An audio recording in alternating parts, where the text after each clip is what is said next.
हाय जो सामान को लाइव स्ट्रीम रे सगुन दाराम और हजू तबन पे जहाँ को ऑनलाइन रे एक्टिव मेना पिया उशरा गे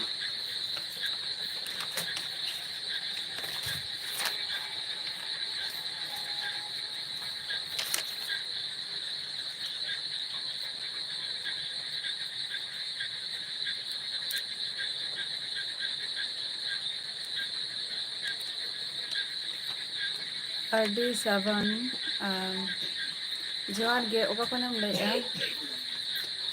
enjoy the life चेक लeka मेना मिया enjoy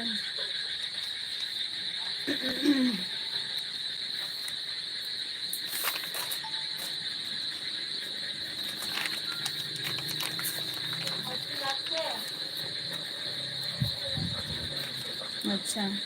है नाइस रे अच्छा नापाय रे तहन में आर अच्छा enjoy आपे से तो दागी आई से बांगे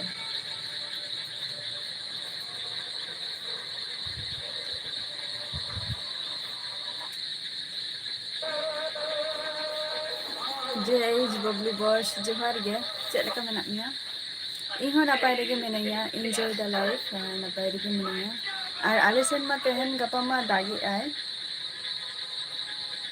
तेहन गपा तेहन खन गे 12:30 को माने हाँ इनका खन गे दागी आय आले नते दो तीन 12:30 अच्छा आजमे गया पे निश्चय जे आलिया बैग माने इया बैकग्राउंड रे आवाज माने ओका जायगा खन माने आइडिया दारे आपे जे ओका जायगा खन इया पे को सदा जे लाइव स्ट्रीमिंग कराय आदि 7 ऑफिशियल अच्छा अच्छा फेसबुक रे बई माने चे नितुम रे मेना मिया बई बुझे दारे कना आदि है नापाय रे तहन ता पे मनोरंजन मांडी जोहार गे ओका खन दिन लैया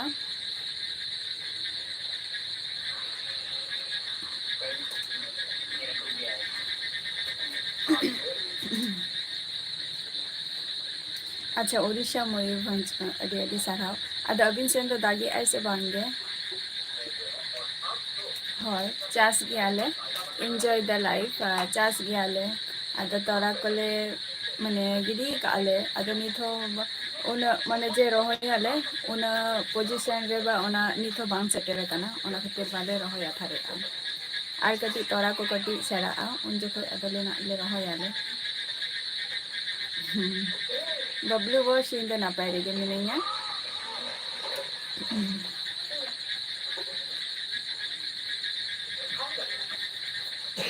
अच्छा अबिन सेन तो हलाय दागे ताहे अच्छा और रज परब को चेक लका पे मनाव के तबवा मनोरंजन मंडी चेक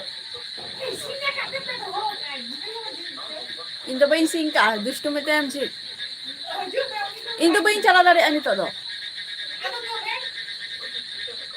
इन दो बइन चला दारे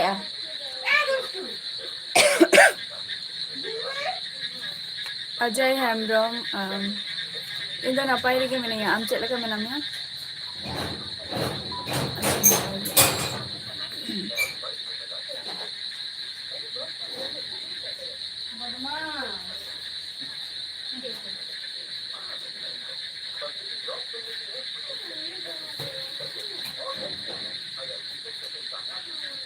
मनोरंजन मांडी अवश्य आले दले मनाव गयाले आले दो उड़ीसा हर कनाले आर रजा परब को माने मनाव गयाले नोडे बॉयज को हर को मेना को गया तो बॉयज को बाबू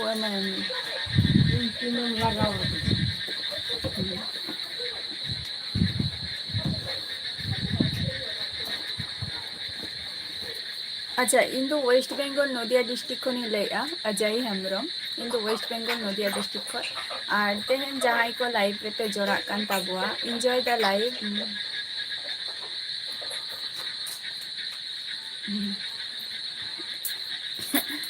नितो दागे आई तो आदो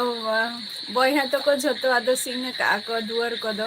आदो इन नितो चला कती भेजा आपे को सला माने लाइफ रे मिनेया ओना खातिर आदो बइन चला दरे कना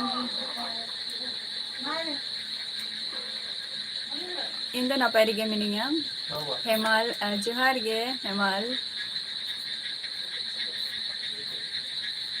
जय मंगल बांगे दागा को दो बांजोम होई कना बांगे मनोरंजन मांडी अलिन दो जॉब दो बांगे बट जॉब लिगी प्रिपरेशन हुयुक कना जहां को तेन लाइफ रे पे जोड़ाव कना पे तो तेन जहां कथाटा आपे को सला इन शेयरिया जेटा अवश्य आपे को सला हन वा दो आलोचना गे दरकार कना अबो अडिगान हर मेना बोना जे यूट्यूब लाइन बन ताहन गया बन और आधान दो जॉब लाइन रे बट ओकाटा जॉब सब थेके बेस्ट आपे को ठेन निया सजेशन अवश्य खोजो ले ताबो पेसे कई हेमाल बांगे दाका को तो बांगे उन लगन तो बांगे तो आले नते तो दाका माने दागे ऐसे रानी कुमारी जोहार गे रानी कुमारी कखन बिन लैया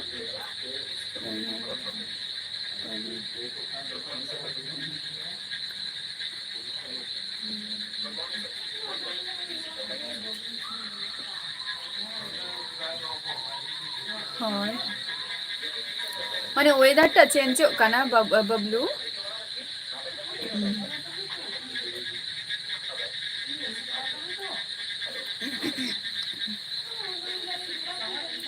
अच्छा मनोरंजन मांडे अडी नापाई क्वेश्चन और अडी अडी माने निंकना क्वेश्चन अडी गान कम हर गे को चे माने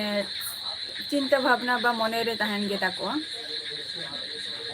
फ्यूचर्स रे दोलिन चिंता आज जहाना मिटांग अलिंग आरकी मिटांग निजेरा जंगाते जाते माने खुद जाते अलिंग सपोर्ट लिंग नामा समांगसन चला लगी जाते अकोय हो जाते नेक्स्ट टाइम जाते अकोय ठेन हो जाते समस्या जाते आलो हुयुक मा माने मैक्सिमम जतो दिन नो फैमिली रे ताहेनै उना दिन और जमाई खन मा बा जमाई के दिन खन दो ओना दो आलादा मिटम व्यापार कना निया कोई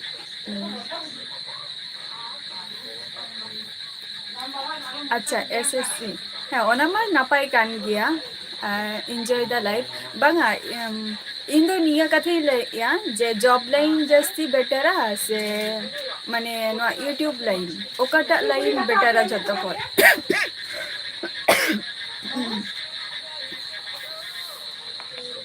श्रावण जोहार गे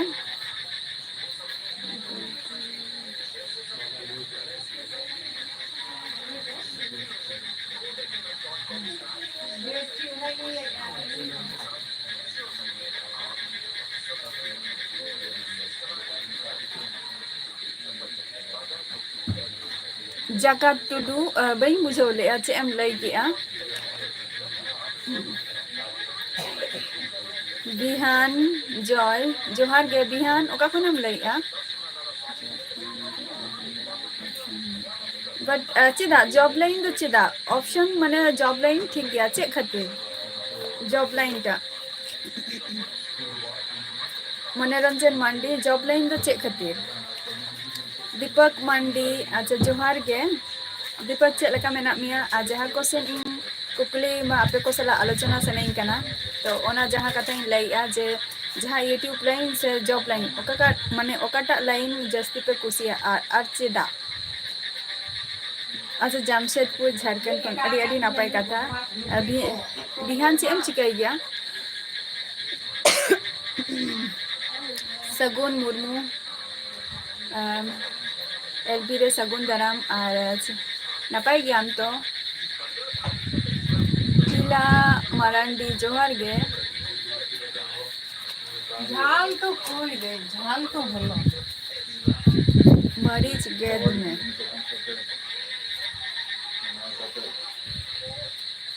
मुर्मू 02 जोहार गे चेक लका मेनामा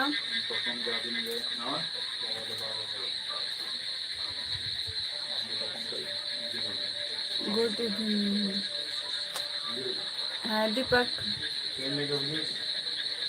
सर्विस अच्छा सर्विस गया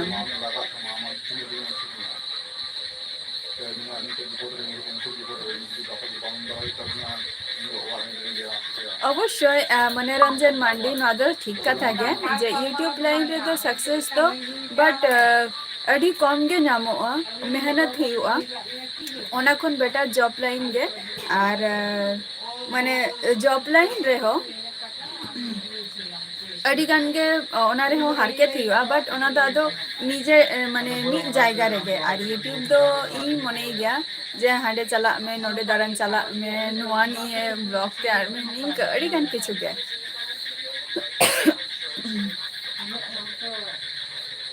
अच्छा बिहान इन दो वेस्ट बेंगल नदिया डिस्ट्रिक्ट खनि लैया अवश्य किंतु मैक्सिमम हर मेना को जे जॉब लाइन किंतु बाको व्यवहार गया को हेसे हेमाल मेना को खूब कम हर मेना को जॉब लाइन को बचाव गया को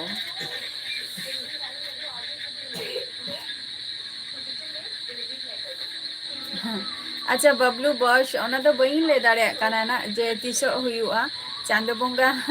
जदि माने चले ना दिसम रे जदि भेजा का बनाय तो अवश्य ओना दिन होना सेटेरोआ और जखन ओना दिन सेटेरोआ जत दिन जी तहेनी उन दिन दो ना इन बड़ाई होचो पिया और बइन तहेन खान दो ना चेक लका दिन बड़ाई होचो पिया हेसे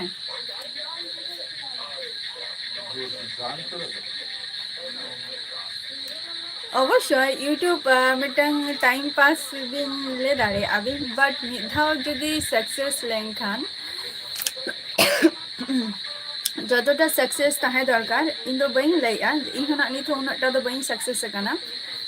जे मिटंग यूट्यूबर मेना को जे मिधाव जदि सक्सेस आय से तो उनी दो जतटा जॉब रे तिनटा इनकम आय तार थेके डबल इनकम आय उनी एंजॉय द लाइफ होय ले दाड़े अबिन ना दो मिटंग टाइम पास कना बट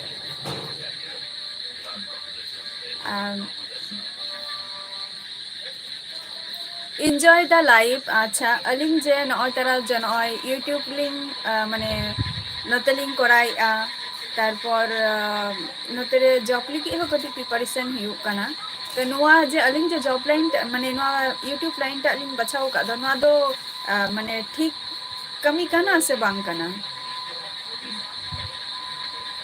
सगुन इन दो नापाय रेगे मेनाया आम चेक लका मेनामिया चेक गति चिकाते रुआ कना मुर्मू 02 डॉक्टर को तो बाम देखाव कना से चे जोनाराम किसको जोहार गे जोनाराम दा और अबिन दो का कोन बिन लाइया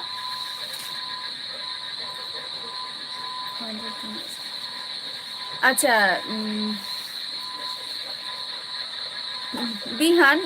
जहाँ माने मुकुटमणिपुर खन दो आले दो अडी संगिन गियाले जहाँ मुकुटमणिपुर में हुई कना उड़ीसा दीघा ओना सुर सुर कना हेसे और आले दो हुई कना ले नुआ जहाँ कोलकाता दो शुरू आले दो बिमल जोहार गे दादा बिमल दा ओका खन बिन लाई अबिन दो अनंत टुडू जोहार गे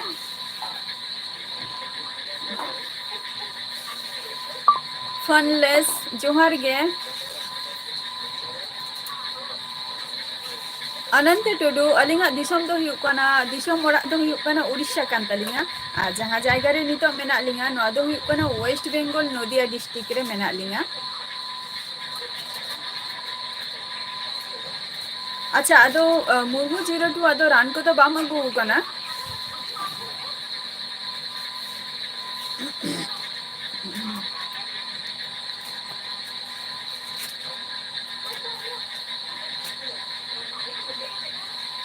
जमली जोहार गे चेक लका मेना बिना अबिन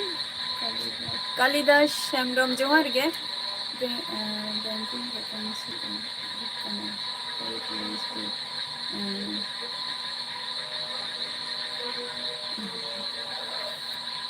होय नेला का गयालिंग किछु मेना आनी जेटा बैंकिंग रेना मेना आनी मनोरंजन जहां कथा बिन लैया जेटा अबिन बिन लೈ किया 27 तारीख बा होय ओना मा ग्रामीण बैंकिंग रेना कना ना 27 तारीख लास्ट डेट मेना आनी होय होय अवश्य ओना कदो माला रेगिलिंग अप्लाई दो होला गिलिंग अप्लाई किया ओना हो मनोरंजन मंडी ओना दो होला गिलिंग अप्लाई किया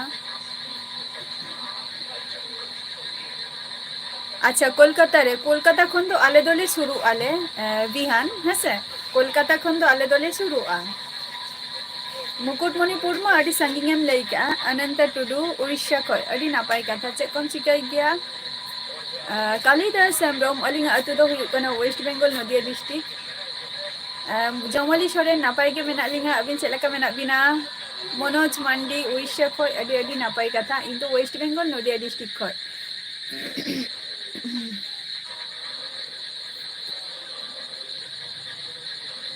मुर्मू 02 रिसेंटली माने नितो दो माने जपुत को सेटेरो कना तो और इन नितो दो अवश्य डाक्टर को अवश्य के देखा में जेहेतु नितो दो ना लिया अडिगान के को लिया जे डेंगू निया को आरकी तो ओना खातिर अवश्य ना डाक्टर परामर्श दो हताय में हाय मनोरंजन मंडी अबिन दो चेक बिन चिकाय गया बड़ी पादा खनेम लई अडी नापाय कथा कना अनंत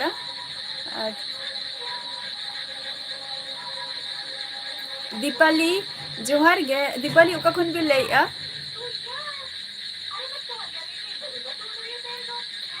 अलिंग दो वेस्ट बेंगल नदिया डिस्ट्रिक्ट रे मेना लिंगा कालिदास हेम्ब्रम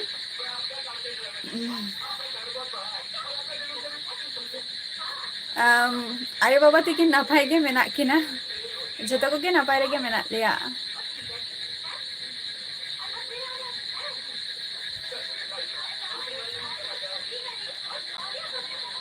अच्छा हिमाल आले सेन दो होय तेहन दो तिकिन 12:30 कोसेन खने दागे आले नते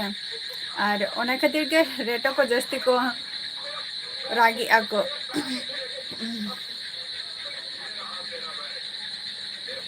एंटीबायोटिक खताय में मुर्मू 02 एंटीबायोटिक खताय में दाड़िया खान डाक्टर ठेन हो जदि बाम चला खान हो बट फार्मेसी खन एंटीबायोटिक खताय में अच्छा फैनलेस अलिंगा क्वालिफिकेशन तो जस्ती तो बांगे जस्ट एमए तक लिंग पढ़ाओ कना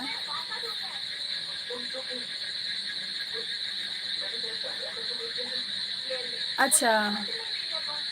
नापाय कथा कना अनंत टुडू जाय हो आम बड़ीपादा सुर सुर खनेम लैया अनि हेलो प्रेम मंडी जोहार गे बांगे जॉब को तो बांगे बेकार गेंग अद बेकार खातिर के नय तरा आपे को सला लाइफ रे जहाना किछु तो कराव हुयु असे तेहन मेनेया आपे को सला लाइफ रे यूट्यूब रे मेनेया ओना खातिर के नोआ लाइव यूट्यूब रे दो हे रेना कारण दो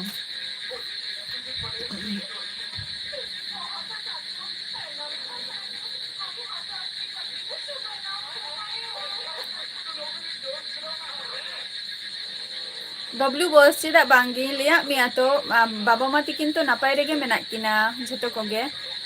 और आपे को चेलका मेना पिया ओरा हर को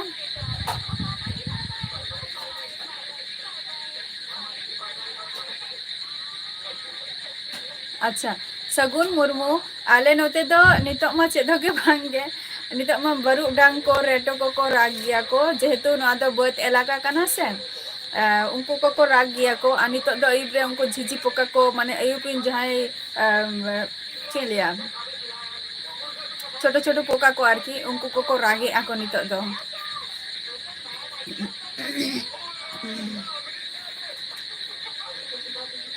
बास्के बाखोल जोहार गे ओका खन बिन लैया इन दो वेस्ट बेंगल नदिया खन कालिदास हेम्ब्रम बांगे अलिंग तो दागा को तो बलिंग जम का अभी ओका खन बिन लैया बबिन ले लिया प्रेम मांडी जोहार गे ओका खनम लैया प्रेम मांडी शिवलाल कुमार जोहार गे अनंत टुडू जतो हर गे नापाय रेगे मेना कोआ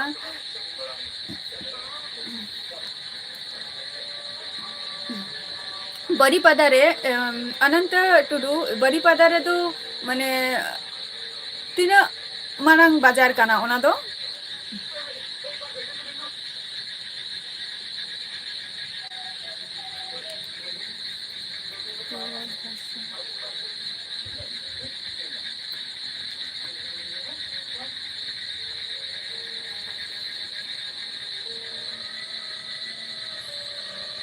अच्छा कालिदास हेम्ब्रम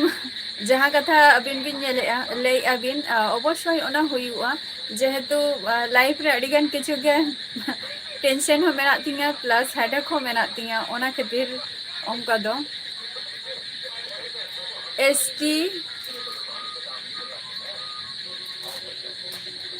एसटी नेथिस आले अतु दो हुई कना वेस्ट बंगाल नदिया डिस्ट्रिक्ट आम दो का खनम लैया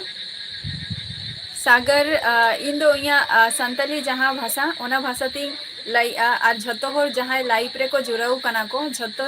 संताली के कना को और संता तेगेले रपोर कना और निया भाषा जुदी बुझाव दाड़ा कने ताहले खान दो लेइन जे लाइफ रे जॉइन में बट जहाँ भाषा ते इन नितो इन लैया ओना दो संताली भाषा कना और संताली भाषा तेगे ना इन रिटर्न दिंग एमामा आंसर रेना किंतु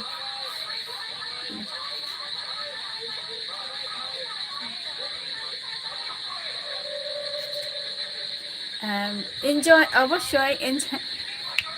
enjoy the life जहाँ कथा अबिन बिन लैया अडी अडी सारहाव और नुआ अवश्य इन चेष्टा इन जाते जे कोचिंग रे जाते इन जाते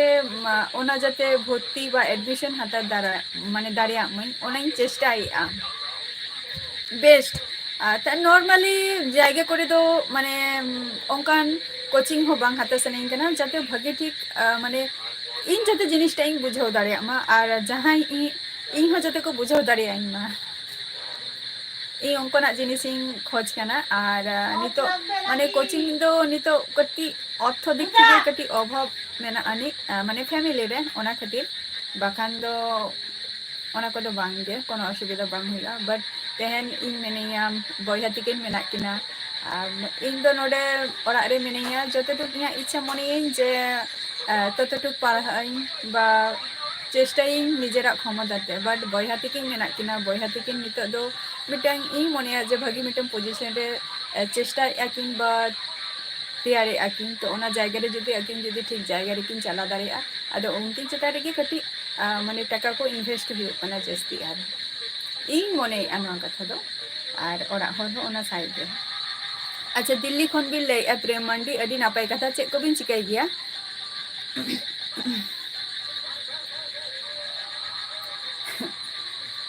मुर्मू 02 यूट्यूब दो इन दो प्राय माने निया और 12 मास खान गेना पक्का 3+3 ईयर हुई ना पक्का 3+3 है से और नितो दो 2+ रेगे मिनाइया ना और 12 मास फॉर खान गेना 3 ईयर हुई एकदम मनगर जोहार गे अनिल दास चलका मेना मिया तपन मांडी जोहार गे अनिल इन दो संताली थी रोड़े अनिल हय अनंत टुडू हय इन दो मारांगी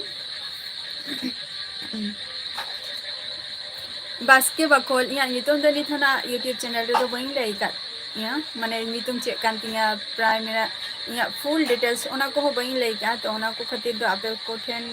कटी समय खोज कना और ओना समय होना लगन गेना हजुआ और ओना समय हे लेन खान गे आपो को ठन शेयर हेसे और इन तकते कटी तंगी रे तहा थारो ताबो पे चंद्राई हेम्ब्रम जोहार गे एंटनी मुर्मू जोहार गे बीमा सोरेन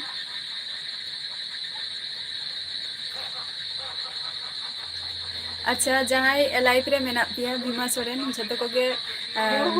जोहारा बन कनाय और आपे को रिटर्न एमाय पे फ्रेंड बीमा सोरेन चेले का मेना बिना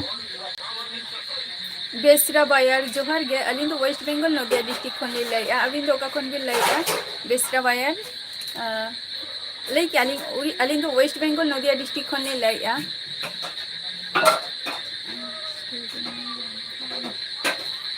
अच्छा स्टूडेंट और एम्प्लॉय अच्छा एम्प्लॉयर दो कारे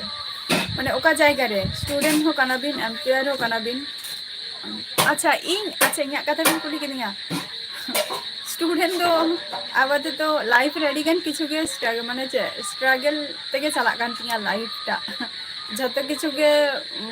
माने सामांग रे चे लका अवस्था उनका के व्यवस्था करते जतो किछु मेंटेनेंस करते चला हुई कान तिया ले दरे अबिन जे स्टूडेंट का नितो दो स्टूडेंट दो बांग कनै नितो दो मिटंग जस्ट जॉब लगी प्रिपरेशन इन आगे आचे दो बांग बेसरा बायर आले अतु दो हुई वेस्ट बेंगल नदिया डिस्ट्रिक्ट सुनील किस्कू जोहार गे एसटी निथिस अच्छा झारखंड खन अड़ी नापाय कथा चे एम चिकाय गया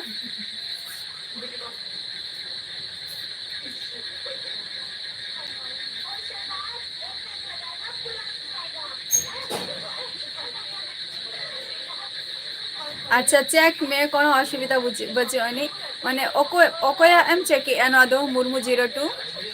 अच्छा बेसरा बायर अबिन दो उड़ीसा खन चे को बिन चिकाय गया प्रदीप उड़ाव जोहार गे जस्ती तो बांगे बाइक ते मा कोनो दिनो बइन सेने हे काना मनोरंजन मंडी कोलकाता खो दो जदी एक्चुअली जहां जायगा रे अलिंग नितो मेना लिंगा कोलकाता नतो खन पे जदी पे हजो कने हाई रोड खन पे हजो कने पूरा आले नोडे हाई रोड लेगे को आगो पिया को जेटा हि कने नेशनल हाईवे ओना सुर रेगे मेना लि आले दो और जहाँ कोलकाता रना बस को जतो आले रास्ता तेगे चला नोआ को दो हजुआ आदो ओना कोलकाता खो दो बस ते तो मोटामुटी 1 घंटा 20 मिनट लेका समय हातवाय बस ते 1 घंटा 20 मिनट लेका समय हातवाय मनोरंजन मंडी बस ते और तुम्हार जहाना माने बाइक कोते निये को तो बइन ट्रैवल का तो बइन ले दारे काना ना और ट्रेन लाइन खान दो आरो कटी समय कटी कमे हातवाय कई निर्मल मंडी जोहार गे एसटी नीतीश झारखंड खन ले आईडी नापाय कथा अच्छा उड़ीसा खन S3 थैंक यू उड़ीसा खन यस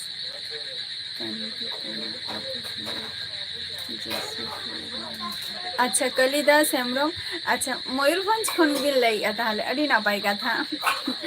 ब्लॉग को दो बलिंग बडाया बट ऑनते रे अलिंगा दिसमोरा तो आदो उन दारा हो बांग हुई काना ऑक्टो हो बांग नाम काना जे दारा रेना जा किछु गे टाइम माने कमी खातिर के चला हुई गे ताहे आर अनंत टुडू अवश्य चेष्टा मा अब लिया चेष्टा बन दो दाड़िया जे जॉब कराव रेना चेष्टा आशा बन दो दाड़िया बट अब आशा बा चेष्टा तिनाटा सफलता उना दो निजेरा कमी चेतान रे इन जदी तेहन जदी कटी जस्ती कमी काते बा जस्ती जदी चेष्टा इन ताले अवश्य ना सक्सेस हुई नामा तो अवश्य चेष्टा हुई कान गया जे जॉब कराव लगी हो उड़ीसा को नापाय कथा काना जे को बिन चिका गया बबिन ले बेसरा बाया दिनेश मुर्मू जोहार गे दिनेश मुर्मू जोहार गे दादा ओका खन बिन लैया मनोज मंडी उड़ीसा खय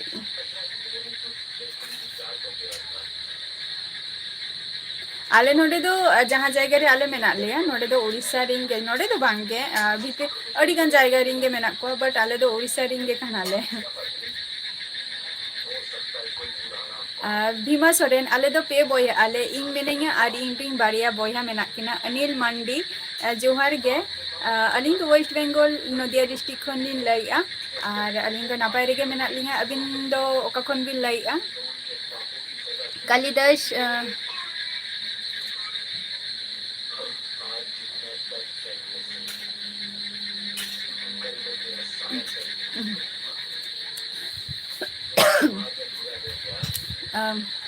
कालिदास हेम्ब्रम ओना को तो उन्हें आडो बलिंग क्या रख गया है से जेटा नापाय कथा बा नापाय जिनिस ओना निये गे कटी समालोचना बा आलोचना लगे बेटारिंग बुझवा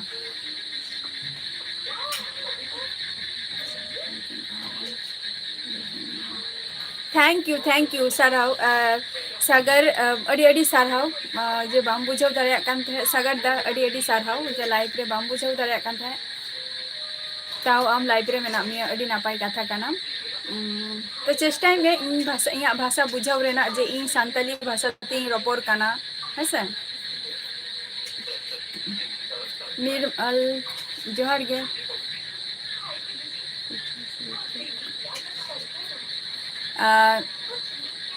सगुन मुर्मू उना दो बइन चिंता का बट इया चितान रे के झतो कितु डिपेंड आय ओना दो ना ओना दो इया कमी चितान रे के झतो किछु डिपेंड आय सगुन मुर्मू जेटा ना आशा मा मेना गया जे मिटंग भागी बा मिटंग भागी मिटंग यूट्यूबर निया को फीचर्स मा ताहेन गया से बट जतोरा स्वप्न और लक्ष्य दो बांग धावते बांग पूरा गया चेष्टा रे बन ताहे दाड़िया आबन किंतु इया नोआ ऑप्शन तो एकमात्र यूट्यूब लाइन तो एकमात्र इन निया खातिर चॉइस का बाय चांस ले जदी जहां जायगा रे जदी जॉब जदी बांग नामो खान नोआ ऑप्शन तो ओना खातिर इन दोहो का सीएस बाबू जोहार गे चेलेका मेना मिया रमेश माझी जोहार गे थैंक यू बई बड़े आना तबे चेष्टा मा तहन गया जहां हर गया इन बोलो आम बोलो तो लाइफ रे सामंग सेन चला खातिर बा मिटंग नापाई मिटंग लाइफ तैयार खातिर तो झतो को गे कड़ा हपन बोलो बा कुड़ी हपन बोलो मिटंग जॉब दो ताहे के दरकार गे सुमन टुडू जोहार गे परिमल मंडी जोहार गे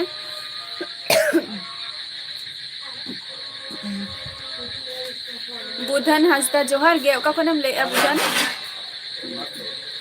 अनंत टुडू आले दोले पे बॉयहा आले इंग मेनेया इरिंग बारिया बॉयहा मेना किना हेसे अच्छा भीमा सोरेन अच्छा अड़ी नापाई कथा ओके बबलू बॉस अड़ी नापाई कथा और दाका को जम तबो पे दाका को जम बारा कते जबित तबो पे आरो हजे मेना बबलू बॉस समय जुदी नाम खान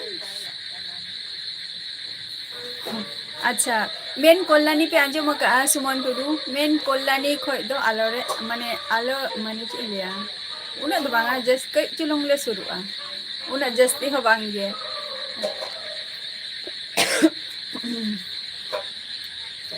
मैनुअल टुडू जोहार गे एमआर सोरेन जोहार गे चेलका मेना बिना एमआर सोरेन गोलाई किस्कू जोहार गे महेंद्र टुडू जोहार गे महेंद्र टुडू का खन बिन लाइआ इन दो वेस्ट बेंगल नदिया डिस्ट्रिक्ट खन मनोज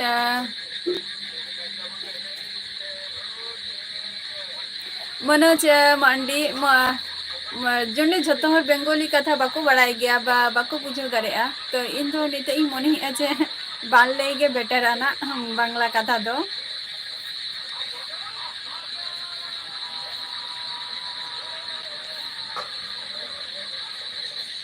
अच्छा अच्छा नोतरा अच्छा प्रोफाइल रे बा नियली तो आईडी रे मा पिक्चर एम चेंज का आदो गे नो आमा पिक्चर कना कालिदास हेमब्रम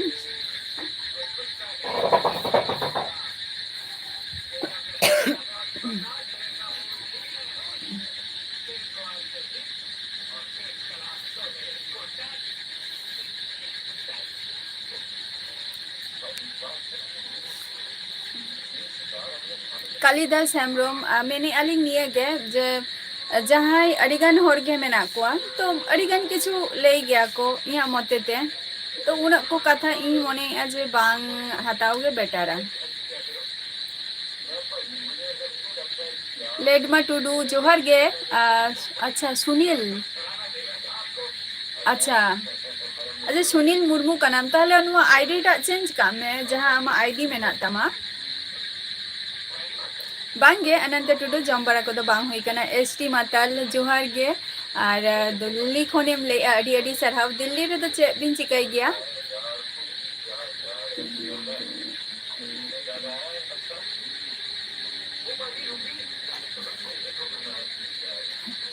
अच्छा मुर्मू 02 आले सेन तो तेहने दाया का दमे के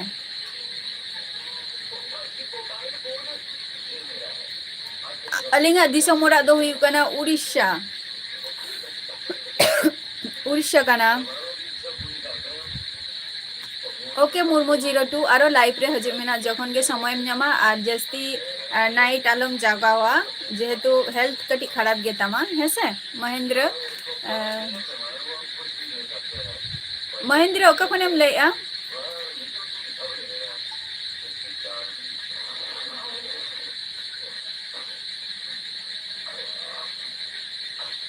अवश्य ब्लॉग वीडियो में मेना गया मुर्मू 02 नुआ चैनल रे ब्लॉग वीडियो मेना गया तो बापे नेल लका नेल ताबो पेना ब्लॉग वीडियो मेना गया बट नितो जहां मिटंग माने अडिगन वीडियो नि माने इन ठे नितो अडिगन वीडियो पेंडिंग मेना नि तो ओना को गे कमी हुयु गया अद समय जुदी ᱧᱟᱢᱚᱜ खान कमी गेन समय जुदी बाई ᱧᱟᱢᱚᱜ खान ओंका गे थंबनेल को हो बांग तैयार करते ओंका गे अपलोड का गेन किछु किछु वीडियो मा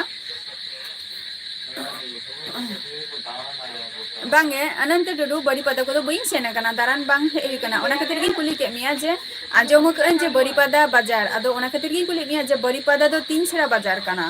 कालिदास जोहार गे एसटी माताल अच्छा गो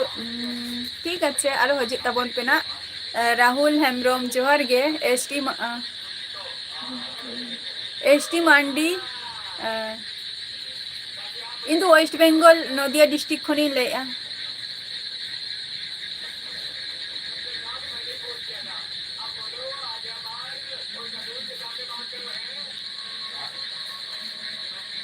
चेक खातिर भीमा सोरेन बेटी से दीदी नामा बइन बड़े किंतु बेटी आ दीदी दो देखो बेटी आ दीदी दो विमल भीमा सोरेन दा बेटी जो जेहेतु भी हुई कना तो नुआ कथी ले लगे बेटी दीदी नुआ दो एक नापाय संपर्क कना बट अभी रिंग फ्रेंड अभी रिंग जहाई संगत को नुकु को अडिगन को ᱧᱟᱢᱚᱜ ako बट बेटी दो उन खूब कम गे को ᱧᱟᱢᱚᱜ ako अनुआ संपर्क अनुआ रिलेशन दो अड़ी कम होर गे को बजाय कते को दोहो दाड़ी ako खूब कम होर दाविद मुर्मू जोहार गे ओका खनम लेआ राहुल जोहार गे राहुल हेमब्रम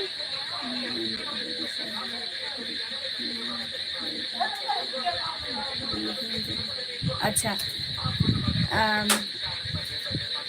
अनिल मंडी अच्छा माने गिरिधीन खन भी ले अड़ी अड़ी सारहाव चे को बिन चिकाई गया अनिल मंडी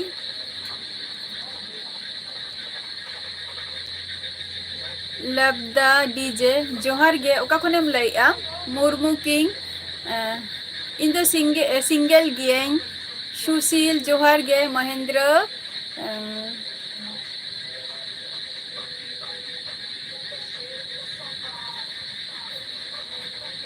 मिटम फेमस जायगा ले में महेंद्र टुडू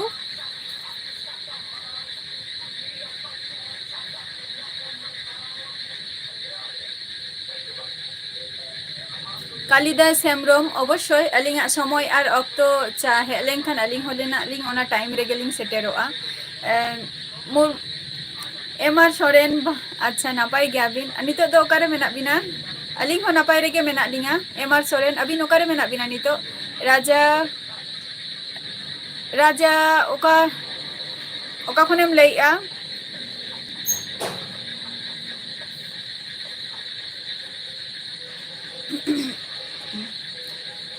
जोहार गे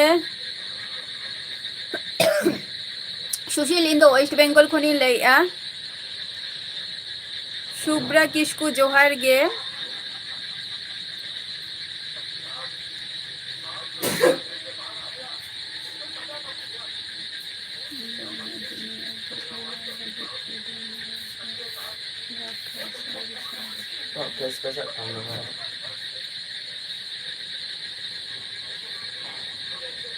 बइन बड़े मुर्मू 02 ओना दो लाइफ रे हो ओना दो परे ते हम जॉइन दाड़िया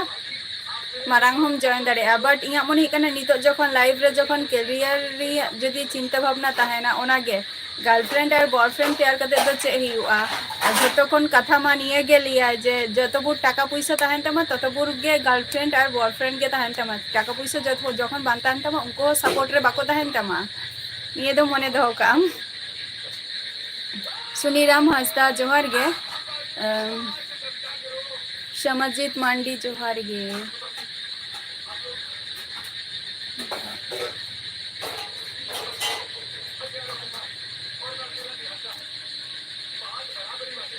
एंजॉय द लाइफ बरु और आले नते मेना गया माने खूब कम एंजॉय द लाइफ बरु दारे दो खूब कम मेनानी आले नते एस बाबू सीएस बाबू नापाय रेगे मिनेंगा लैबदा जोहार के नापाय रेगे मिनेंगा एसटी बायर इन दो वेस्ट बेंगल नदिया डिस्ट्रिक्ट खनी लेआ जगदीश मुर्मू अड़ी अड़ी सारहाव समजित मांडी जोहार गे जतो को गे नापाय मेना को सीएस बाबू अनंत टुडू ना दो इया मिटम चे लिया पर्सनल चीज कना ना दो समय और अक्तर की लिया बनाना जेतिना आपे को मिनिमम चे मने हियो कना जेतिना हुई दाड़िया अनंत टुडू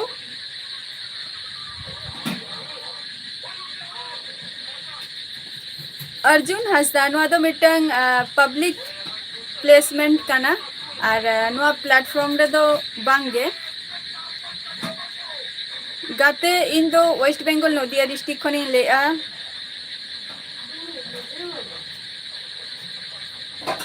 अड़ी नापाय कथा कना नुआ मा ताहले आमा फोटो गे कना राजा नुआ दो संताली ती रोपोर कना बट आम जदि संताली कनाम संताली ते रोपोर म आ जदि बाम रोपोर दारे एखाने कोनो असुविधा बचोनी लाइफ रे बान ताहे लेंखानो चलो गया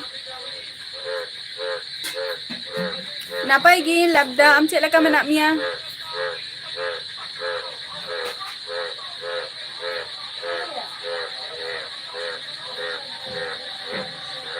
रोहित बारुई डेफिनेटली आम जहाँ कथम कुलिंग कना अवश्य और नुआ दो सरी कथा गे कना डेफिनेटली अच्छा हजारी बाग खन अड़ी नापाय कथा कना नुआ मा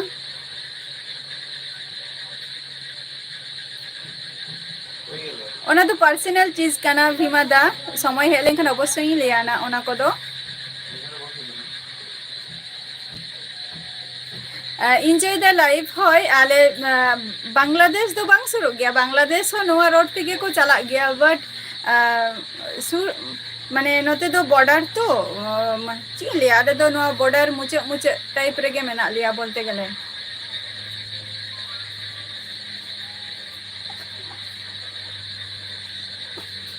मंगल बाबू जोहार गे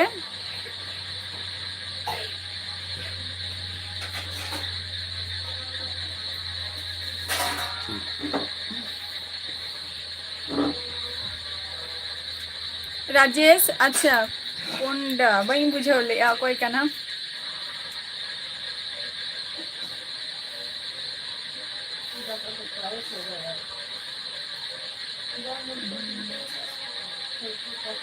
अवश्य मुर्मू 02 হয় सीएस बाबू अवश्य नते दागी आय अच्छा जॉन मुर्मू अडी अडी सारहाव आर मिटम बांग्लादेश खनेम लेया बांग्लादेश तो अडी अडी सारहाव आर चे को बेन चिकाय गया और इन दो वेस्ट बेंगल नदिया डिस्ट्रिक्ट खने लेया सूरज बास्के जोहार गे अच्छा रांची हजारीबाग अच्छा अच्छा रांची बई सेना का नाम ते दो और हजारीबाग हो आले बई सेना का नाम सनत इया अतु दो हुयु कना वेस्ट बेंगल नदिया डिस्ट्रिक्ट परमेश्वर टुडू जोहार गे मंडी जोहार गे सनातन हंसदा अली नापाय रेगे मेना लिया अपिन चेक लका मेना बिना बांगे अनंत टुडू बांगे बांगे जहाँ जहाँ एचएम लेया उना दो बांगे हैं से उना दो बांगे रोकी समय और अक्तो सेटल लेंखान अवश्य ओना हो हुयु आना टाइम रेगे पाले चोंग उड़ीसा अच्छा इन दो वेस्ट बेंगल नदिया डिस्ट्रिक्ट खनी लेया सनातन की हंसदा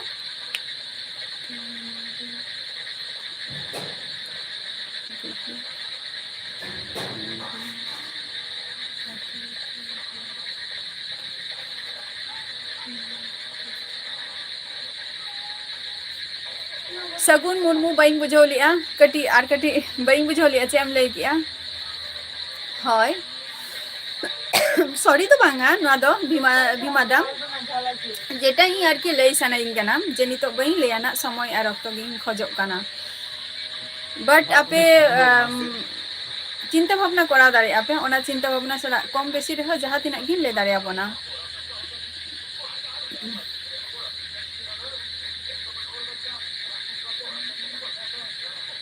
ठीक गया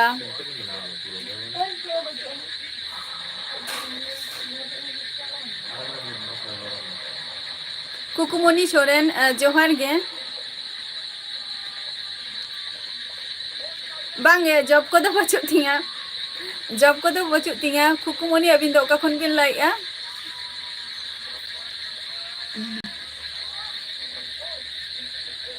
जॉन मुर्मू अवश्य हजू में इंडिया रे हजू में मिधाव दारान जे नोआ दुनिया टाइम नेला कई सोनत सोरेन अच्छा जोहार गे वीटी ब्यूटी नोआ तो बइन ले दारे कना ना डायरेक्ट हेसे समय और रक्त चितान रगे आ नोआ प्लेटफॉर्म रे तो बांगे अच्छा कुंद्री राम हंसदा अलिंग तो हुई कना वेस्ट बंगाल नदिया डिस्ट्रिक्ट खन ले अभी नोका खन बिन लाइया किशन जोहार गे ᱧᱩᱛᱩᱢ ᱦᱚᱸ ᱵᱟᱹᱞᱤᱧ ᱞᱟᱹᱭ ᱠᱟᱫ ᱛᱟᱹᱞᱤᱧᱟ ᱥᱚᱱᱟᱛᱚᱱ ᱦᱟᱸᱥᱫᱟ ᱧᱩᱛᱩᱢ ᱦᱚᱸ ᱵᱟᱹᱞᱤᱧ ᱞᱟᱹᱭ ᱠᱟᱫ ᱛᱟᱹᱞᱤᱧᱟ समय और परिस्थिति दो हुयुग कान तालिंगा ना मुर्मू कानालिंग अलिंग दो मुर्मू कानालिंग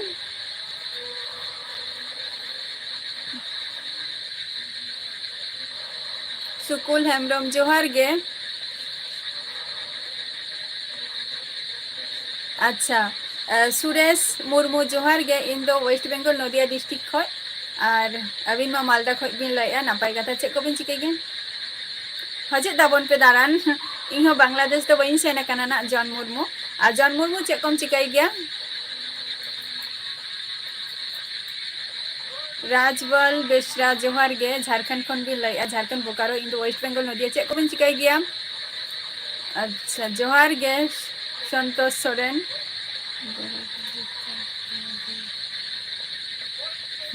ओनागे लाइया मुर्मू जेरोटो जहाँ लाइफ में ना तमा ओना लाइफ रे तहन में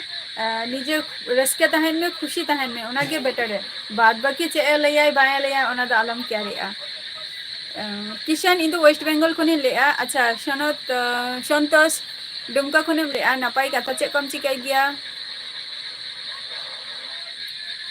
सनातन हांसदा निया तो प्लीज इया हो मिटा इया हो किछु गाइडलाइन मेनानी हेसे जतो को किछु नियम मेनानी तो नवा हो इया नियम काना जे अडिगान हर गे नोडे मेना को जे नंबर एमो में चेलाकाते आम कांटेक्ट मियाले कांटेक्ट जहां लेकाते पे कांटेक्ट किदिया बट आमा नंबर एमो में आमा नितुम नवा दो इया किछु प्राइवेसी काना जेटा इन आपे कोठे नितो बइन शेयरया और ओना समय अक्तो जखन सेटर अवश्य शेयरा और निया दो इन काते इन आमाबन काना चे एम जॉब गया रॉकी बांग्लादेश बांगे इन तो वेस्ट बंगाल का नहीं रॉकी इन तो वेस्ट बंगाल का नहीं बांग्लादेश और वेस्ट बंगाल बहुत तफात गया और आलादा गया है से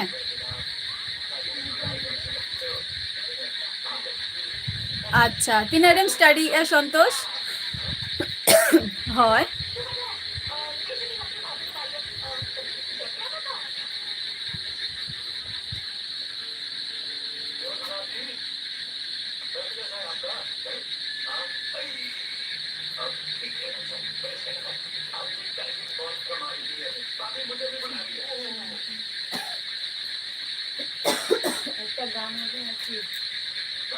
अच्छा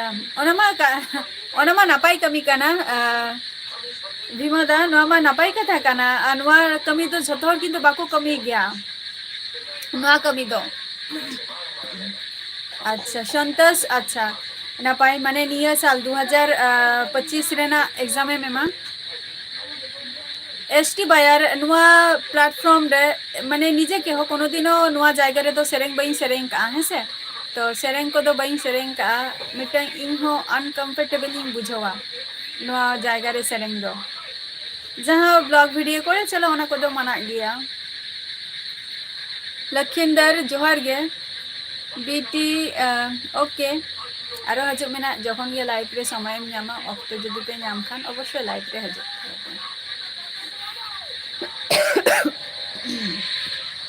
जहां को थे लाइव रे पे हे गना इया क्वेश्चन रे ना आंसर बापे एम लिया अडिगन होर के बापे एम लिया जे यूट्यूब लाइन आ जॉब लाइन ओकाटा सब थेके बेस्ट ले तबो पे से जहां नितो ऑनलाइन रे नितो मेना पिया इन सला जुक्तो सहीन मुर्मू इया नितुम दो बई लाई कातिया अवश्य समय हेलेन गे लिया बनाना हेसे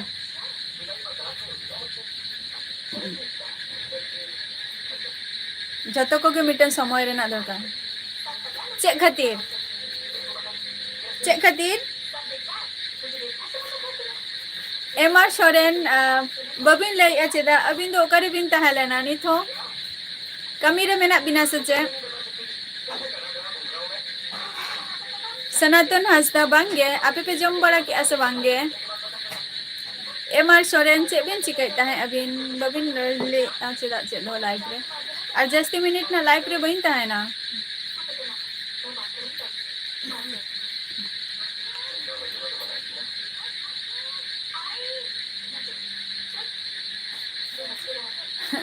संतोष मुर्मू बांगे दुमका दिसम दो बइन चलाव कना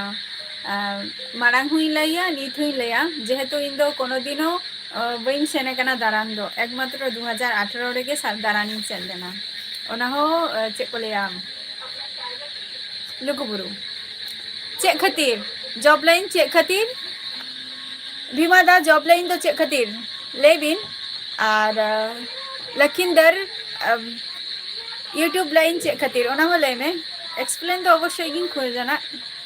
अच्छा नितो दो चे माने कमी रे मेना बिना एमआर सोरेन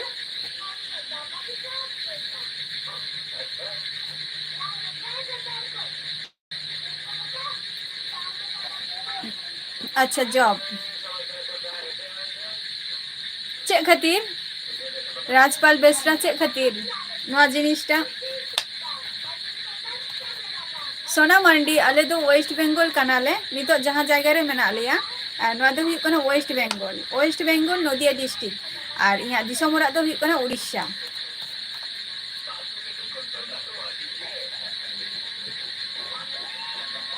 चे खातिर सनातन हंसदा चे खातिर नवा हो कटी इन दिन खोजा जे चे खातिर नवा जिनिस पे लैया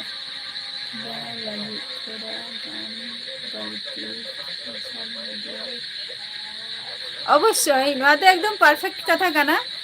एंजॉय अडिगन हर मेना कुआ जे सपोर्ट निये माने यूट्यूब रे किछु हर मेना निये मेना कुआ जे अडी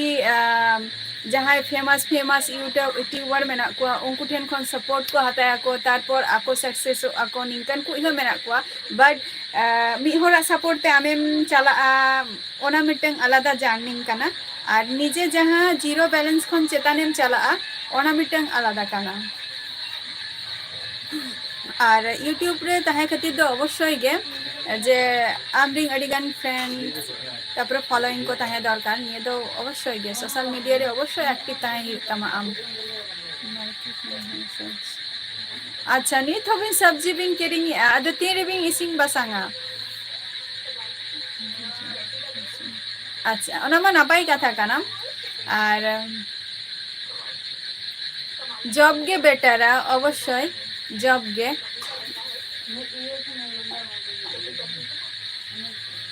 और जहाँ यूट्यूब रे दो माने ओना जायगा टा तैयार खातिर कटी खटनी कष्ट हुआ स्ट्रगल टा जस्ती चला बबिन ले लिया जे एंजॉय द लाइफ जे इन जे नय यूट्यूब रे मेनेया तो नुआटा की इनकी नापाया से बांगे इया दिक थेके enjoy the life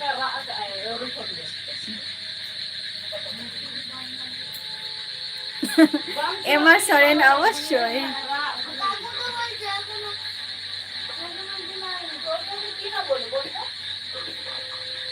Santosh बांगे single enjoy the life नापाई कथा काना ओना हो बिजनेस में नापाई कथा कान गया एमआर सोरेन ना जॉब में जब बिजनेस तो कोया ये रहा बाम चला बांग निया खटनी ही बट बिजनेस खातिर हो टाका इनभेस्ट दरकार काना मेन ही काना निया और टाका जदि बांग है ना बिजनेस हो बांग टिका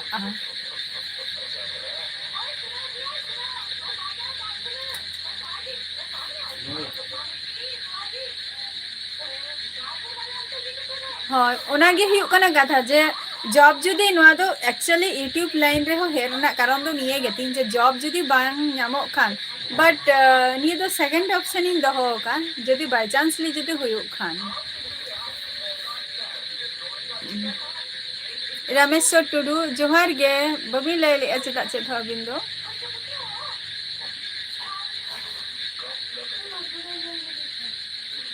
संतोष सोरेन ओना तो बही ले दारे काना ना ओनागे लया जे अडिगन स्ट्रगल तहन गया बट अडिगन किछु गे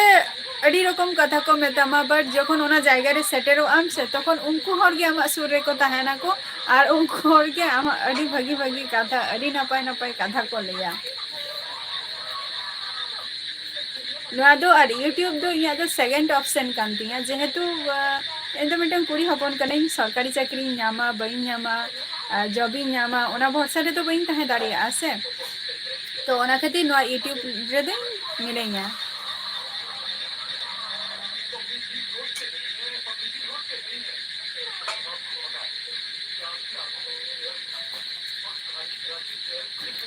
राजपाल बेसरा अवश्य ओना तो आइ बाबा जतो आइ बाबा गे चिंता भावना तहना जे ई गिद्रा बा ई हपन रा जतो मिटंग सर्विस गद माय निंकना मिटन तहन गे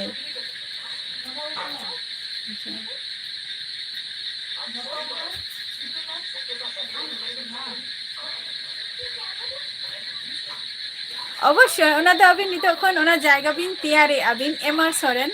ना तो नापाय कथा काना नितो जहाँ जायगा रे अबिन मेना बिया अडी नापाय जायगा रे मेना बिना तो अबिना परेते हो अबिन तो बिजनेस बिन कराव दाड़िया गया जे तो ओना जायगा हबि आर बिन तैयारी आ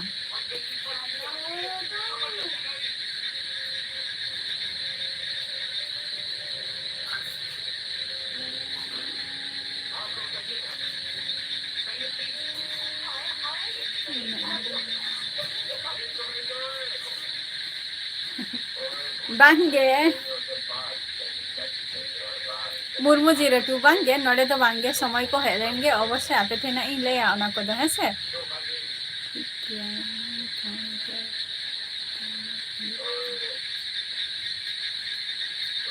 अवश्य अवश्य ओनागे अडिगन किछु वक्तव्य तहन के तकवा भीमादा न तो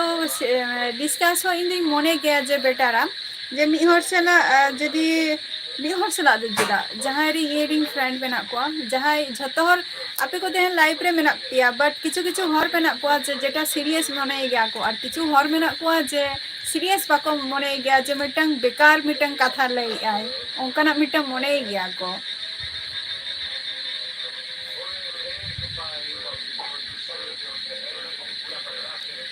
जॉब लगी संतोष सोरेन जॉब लगी तैयारी ही होना और तीन एम पढ़ा लेने पढ़ा तो बांग मुचादोआ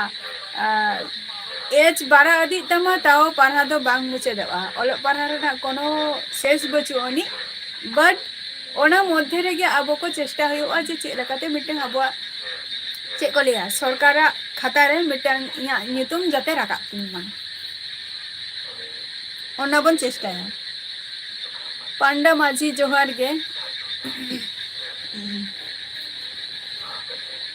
जहां को लाइव रे मेना पिया उसेरा गे लेता बोपे और टाइम ऑक्टो ना चाबा हजु कान तिया जेहेतु और जस्ती मिनिट बचु तिया मिनिट तो बांगा सेकंड रे हेतरे काना नोआ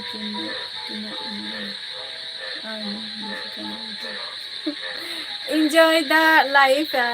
नोआ जहाँ कथा बिन लाई जे यूट्यूब खन तिना माने अर्निंग हुआ नियो को संबंधे माने अलिंग नोआ को जिनिस नोडे बलिंग ले दाड़िया जेहेतु नितो नोआ हो किछु माने यूट्यूब प्राइवेसी काना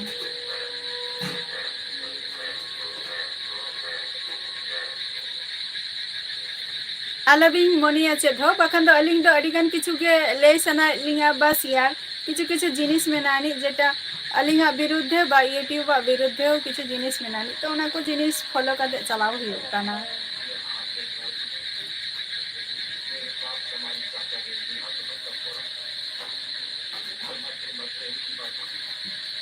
राजपाल बेसरा जस्ती तो बांगे जस्ट एमए तक ही पढ़ाओ कना जहां को तेहन लाइव रे पे हे कना अड़ी अड़ी सारहाव और इया ऑक्टो मा चाबा हे एंतिया और तेहना एपिसोड दो ना नोडेगी मुचादिया तेहन जहां को पे सेटेर कना अड़ी नापाय और नुआ को जिनिस आलोचना अड़ी रस्के गी बुझावा इंदो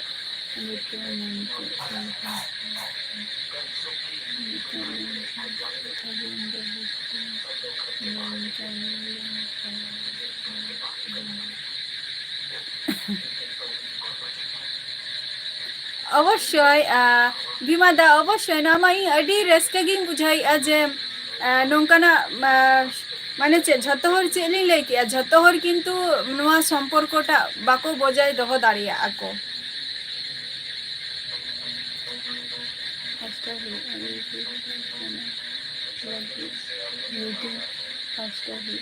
अवश्य हाँ नुआ दो अवश्य जे यूट्यूब रे हो यूट्यूब हाँ नियर लगी हो किछु फास्टर अवश्य सीताराम जोहार गे एसटी टीवी जोहार गे अच्छा तेहना ऑक्टो तो चाबा हे एंतिया 9टा बजायना और नोडे दो तेहन नितो दो टाइम आपेना हेसे और जहां को तेहन सेटेर कना पे अड़ी नापाय कथा और जहां को नितो तायनम रे पे सेटेर कना गापा हजे ताबन कना होइसे